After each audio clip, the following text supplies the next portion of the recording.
terima kasih udah mau klik video ini. Berarti kalian udah ready untuk dengerin aku cerita. Kali ini aku mau cerita setelah pernikahan itu terjadi. Sekarang aku tinggal di Turki sama suami aku. Karena suami juga orang Turki, keluarga suami dari Turki, dan suami dan suami kerjanya di Turki juga. Jadi aku ngikut suami itu kan.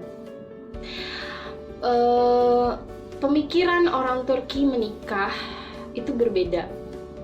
Kultur dari orang Turki pun berbeda. Maksud aku, kalau pernikahan di Turki itu biasanya ceweknya yang ngeluarin duit. Kalau dari berdasarkan orang-orang di sekitar aku yang di Turki ya. Tapi kalau di Turki, maksudnya di bagian-bagian kota Turki yang lainnya berbeda, aku nggak tahu gitu. Tapi kalau yang di sekitar aku rasain kayak gitu. Jadi kalau kata suami itu si cewek yang mengeluarkan untuk kayak ibarat kata untuk kayak acara wedding partinya gitu, kayak lebih banyak kan tuh cewek gitu yang ngeluarin ini. Jadi buat kalian kalau mau nikah sama orang Turki, jangan heran kalau misalnya dia tuh tiba-tiba kayak bingung kalian minta duit, karena kultur di Indonesia sama di Turki beda ya guys. Jadi bedanya adalah kalau kita biasanya minta uang sama sama calon untuk mempersiapkan segalanya, tapi kalau di Turki berbeda, oke? Sangatlah berbeda. Dan di sini di Turki itu pernikahan itu ada dua tipe. Yang satu nikah secara hukum, yang satu nikah secara agama. Di Indonesia juga kayaknya juga gitu kan ya, kayak ada nikah siri gitu kan. Tapi kalau di Turki kadang nih ada beberapa orang yang menikah ibarat kata tuh mereka udah menikah secara hukum, itu berarti mereka udah nikah. Tapi kalau mereka baru secara agama, belum hukum, menurut mereka tuh kayak belum sah. Tapi mungkin ada beberapa pendapat yang berbeda gitu kan. Tapi yang di sekeliling aku tuh kayak gitu. Jadi kayak misalnya ada orang yang udah nikah, tapi mereka tuh biasanya beberapa orang ada yang nunggu sampai wedding party dulu. Jadi mereka tuh lebih mementingkan wedding party daripada mereka sah dulu. Kalau kita tuh kan orang Indonesia yang penting sah, halal gitu kan. Tapi kalau orang sini enggak. Jadi mereka tuh kayak yang kalau udah wedding party, udah ngelewatin wedding itu, apa sih, kayak wedding party itu maksud aku kayak udah bikin acara besar-besaran, menurut mereka kayak udah, oh gue udah nikah gitu. Walaupun mereka sebenarnya udah nikah secara hukum dan agama gitu. Jadi ibarat kata tuh mereka belum mau tinggal bareng dulu kalau belum ngadain acara besar-besaran itu gitu. Jadi kayak pemikirannya beda aja gitu. Nah, suami aku juga sempet bingung pas dia nikah di Indonesia, karena nggak ada tuh yang joget-joget kayak orang Turki tuh, nggak ada guys. Jadi kalau di Turki tuh pengalaman aku kondangan di Turki, oke? Pengalaman kondangan di Turki adalah kalian sebelum datang itu harus makan yang banyak guys, harus makan yang banyak, because mereka cuma menyiapkan sekedar minum dan cemilan aja, dan sekedar permen kayak gitu-gitu yang kecil-kecil. Jadi kalian tuh nggak kenyang guys.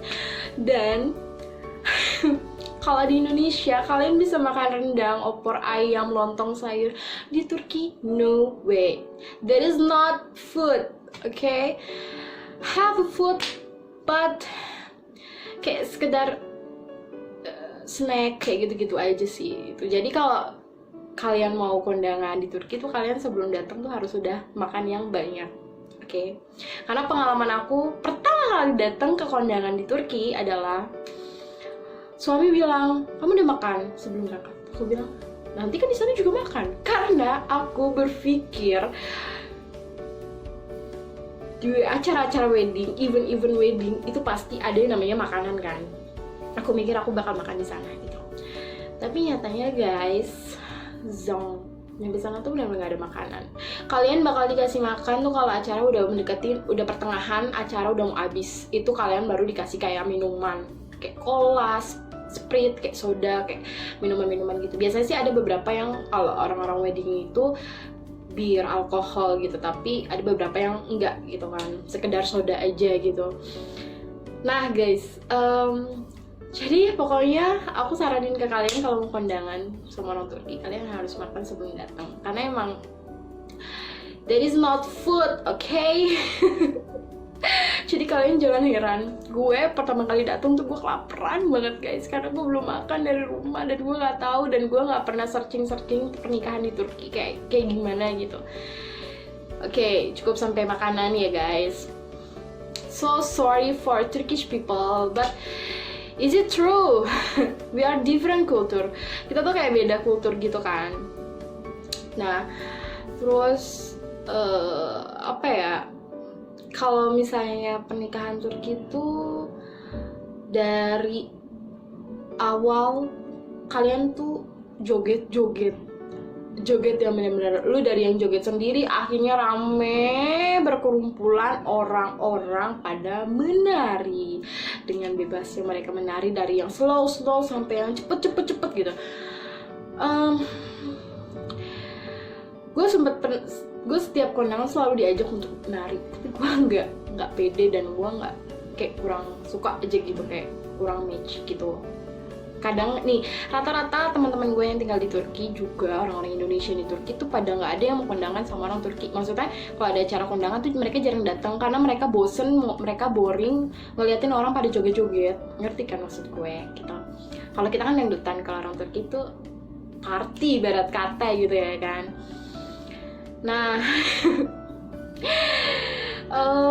pokoknya mereka bener-bener dari ibarat kata ya, biasanya pernikahan Turki itu dari jam 7 atau jam 8 malam sampai jam 12 malam biasanya. Itu sepanjang itu cuma nari-nari aja guys. Encok nggak tuh? Sampai kadang ada beberapa orang yang bawa sepatu biar nggak pegel, jadi biar heels diganti dengan sepatu kayak gitu. Itu pengalaman gue datang pertama kali gue kondangan di Turki. Kesana-sananya ya gue udah paham. Jadi pokoknya kayak gitu ya guys, pengalaman gue kondangan di Turki gitu. Jadi beda banget sama kita yang makan rendang, yang dangdutan, yang bisa makan apapun yang ada di sana. Dan dan kalau di Turki tuh nikah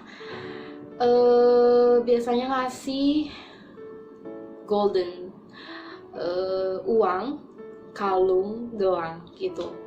Dan kalau uang, kalian nggak bisa kayak di Indonesia yang diamplopin dan cuma ngasih goceng, itu nggak bisa guys. Di sini tuh nggak pakai amplop, tapi kalian langsung pure ngasih ke orangnya dan langsung penitiin jadi si cewek sama si cowok tuh pakai kayak selendang gitu, dan itu selendangnya itu buat menitiin uang-uang yang tamunya pada datang.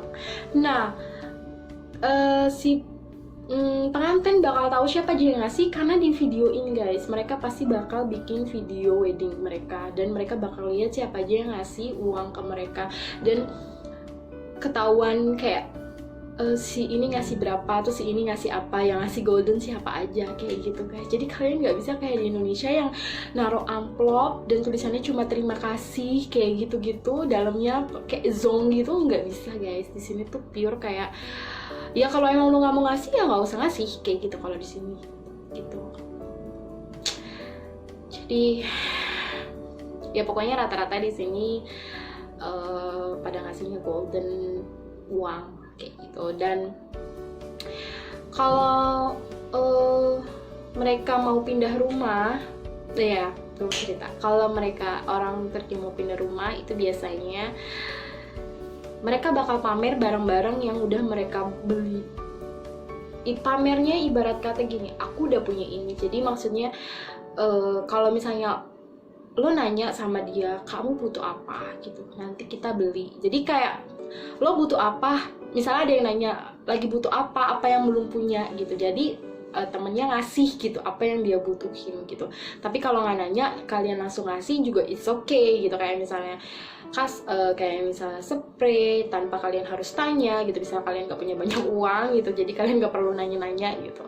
Jadi mereka itu punya ruangan yang bener-bener isinya semua barang-barang buat mereka pindahan, dari mulai kasur, dari mulai kulkas, lemari, apapun, everything itu dalam satu ruangan. Itu barang-barang semua untuk mereka pindahan. Jadi nanti kalau ada orang yang datang nanya udah punya apa aja, mereka tinggal buka pintu, udah punya ini gitu. Jadi terus kalau misalnya ada yang nanya kalian butuh apa, ya dia tinggal jawab misalnya butuh ini kayak gitu. Jadi kalau orang Turki di sininya yang gue seneng adalah mereka suka ngasih barang sama orang yang habis pindahan gitu. Entah itu second, tapi second yang masih bagus ya guys, maksudnya masih bagus, masih layak pakai gitu. Jadi maksud gue mereka tuh orangnya lebih sering memberi. Kalau orang Turki tuh orangnya lebih sosialnya tuh lebih suka ngasih sama orang gitu, kayak apapun itu yang penting ngasih gitu. Orang sini tuh yang gue lihat di sekitar gue tuh mereka lebih suka memberi gitu, kayak I like gitu, aku suka orang-orang kayak gitu. Jadi di sekitar gue sih kayak gitu ya. Terus apa ya, udah sih pengalaman gue sekeliling gue kayak gitu sih. Cuma ya buat semuanya mungkin ada cerita yang berbeda dari setiap kota, setiap keluarga itu pasti punya cerita yang berbeda. Jadi ini cerita gue. Kalau di luar sana, di luar Turki, mungkin teman-teman yang tinggal di Turki nikah sama orang Turki punya cerita yang lain, aku nggak tahu gitu. Jadi ini cerita aku aja gitu. Jadi buat kalian yang mau tahu lebih banyak tentang Turki atau yang lain, mungkin bisa tanya aku. Nanti aku bakal bikin videonya dan aku bakal tanya sama suami aku kalau aku nggak tahu gitu kan. Ini berdasarkan pengalaman aku aja. Jadi terima kasih untuk semuanya yang udah mau nonton video aku kali ini. Semoga kalian suka. Makasih udah mau dengerin aku ngoceh-ngoceh nggak jelas sih, bukan yang nggak jelas, tapi ini adalah ilmu guys. Jadi buat pengalaman kalian kalau kalian misalnya lagi deket sama orang Turki gitu ya. Ini orang Turki ya, kalau orang beda negara beda kultur lagi ya guys gitu. Jadi pokoknya sampai di sini aja video kali ini. Terima kasih udah mau dengerin aku ngomong. Terima kasih udah mau klik video ini. Please support YouTube channel aku biar semakin berkembang. Akunya juga nggak males-malesan untuk bikin konten. Jadi biar aku bisa lebih pintar lagi bikin konten yang lain. Jadi tolong disupport, di-share ke teman-teman kalian. Siapa tahu ada yang butuh pengalaman yang udah aku rasain ini gitu. Jangan lupa di-like, di-subscribe. Terima kasih, komen positif ya guys. Please support YouTube channel aku. Bye bye, love you guys.